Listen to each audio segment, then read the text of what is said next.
Un signe grandiose apparut dans le firmament, une femme enveloppée du soleil éclatant, la lune sous ses pieds, et une couronne composée de 12 étoiles scintillantes sur sa tête. Elle était enceinte, elle gémissait en proie aux douleurs du travail et de l'enfantement. Un autre signe se manifesta encore dans les cieux. Et voici, c'était un dragon gigantesque, d'un rouge flamboyant, doté de 7 têtes et de 10 cornes, et sur 7 têtes, 7 diadèmes royaux.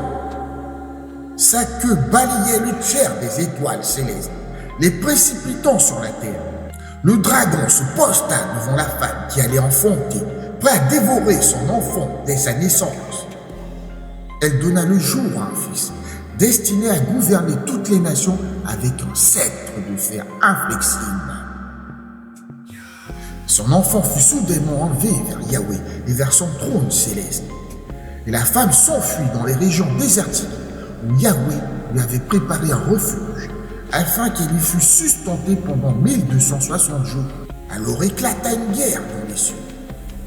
Michel et ses anges engagèrent le combat contre le dragon, et le dragon et ses anges ripostèrent avec véhémence.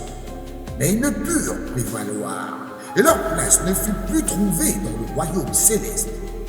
Et il fut précipité, le dragon colossal, l'antique serpent, désigné comme le diable et Satan, le séducteur du monde entier.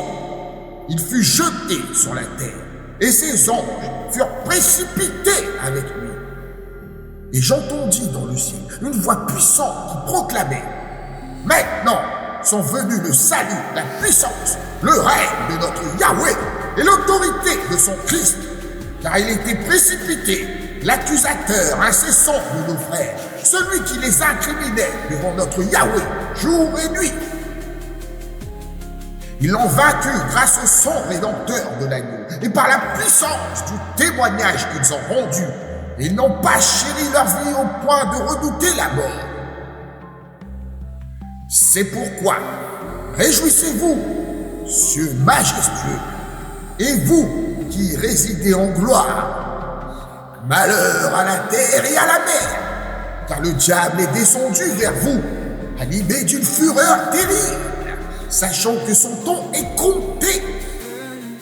Lorsque le dragon constata qu'il avait été précipité sur la terre, il se lança à la poursuite de la femme qui avait enfanté le fils. Mais les 2 ailes du grand aigle majestueux furent accordées à la femme, afin qu'elle s'envolât vers le désert, en son lieu de refuge, où elle est sustentée pour un temps, des temps et la moitié d'un temps, loin des assauts du serpent. Et le serpent projeta de sa gueule un torrent d'eau impétueuse derrière la femme, pour la submerger par le flot. Mais la terre vint au secours de la femme. La terre ouvrit son sein et engloutit le fleuve que le dragon avait vomi de sa gueule. Alors le dragon, exaspéré contre la femme, s'en alla déclencher la guerre contre le reste de sa descendance, contre ceux qui observent scrupuleusement les commandements de Yahweh et qui gardent fidèlement le témoignage de Jésus. Et il se posta sur le rivage de la mer.